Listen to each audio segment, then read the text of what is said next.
Heather McDermott for Area TV, and we're here at NEB 2011. We have the pleasure of having David Kreitz from Glyph Corp here, and he's demoing for us at our booth. Hi, David. Welcome. Thank you very much. Nice to be here. So tell me about the project you did for the California Science Center. You used Autodesk Smoke for Mac and also Maya. That's correct. Yeah, Talbot Films in Southern California hired us to work on it, and it's really it's called the Advanced Organizer in the California Science Center, and it's a room you go into. It's got two 12 by 45 foot long projections on each side wall, kind of a shotgun shaped room. At the end of the room, it's a 10-foot square screen there also. There's 8 projectors that all play in synchronization to give the whole experience for it. So. And how did you use Smoke and Maya to do this job? Well, I do a combination of visual effects and also compositing and editing. And so Maya, I do all my 3D assets and also like fluid simulations, that type of thing, all the organic type of effects that I need a lot of times. Also 3D, I did some CG skies and that kind of thing, time-lapse things, that nature. I take all those assets and then I can bring them all into Smoke and kind of do really fine-tune the composite at that point in time, so it works very well as a workflow.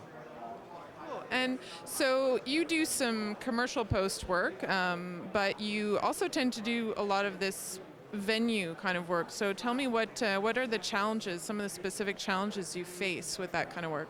Large format is one thing. Many times I'm working with plates that are 10,000 pixels wide, sometimes more, depending on what it is.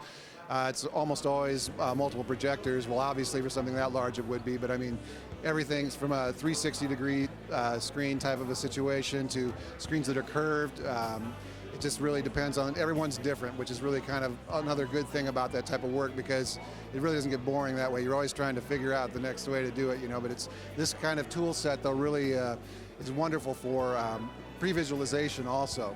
It allows you to really, I usually build a model of the venue and then map the media into it so we can actually, we're working on the edit, we can actually see what it's going to look like as it goes, too.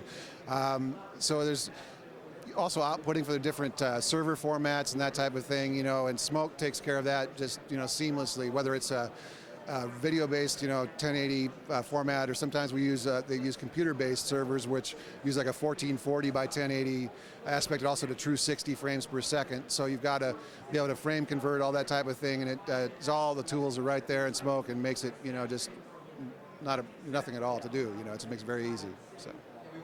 So what are your thoughts, or maybe your favorite features of the 2012 releases of Smoke and Maya?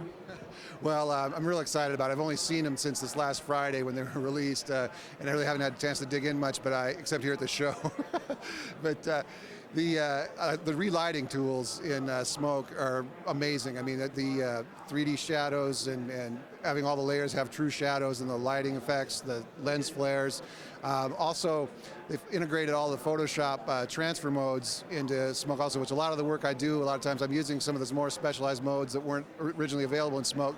Some of the ones were ported over for Flame were there, but there were a few times when I take things from an artist or something that I've got a very layered Photoshop file, that kind of thing. I can now utilize any of the modes that come straight over, and you get the look immediately, exactly what you're wanting to get, So it's that's probably the most exciting things to me. Okay, well, thanks a lot, David, and you can actually check out David's demo on Area, and also a pretty cool customer profile, actually, that we did about Glyph. So keep watching Area TV live from NEB 2011.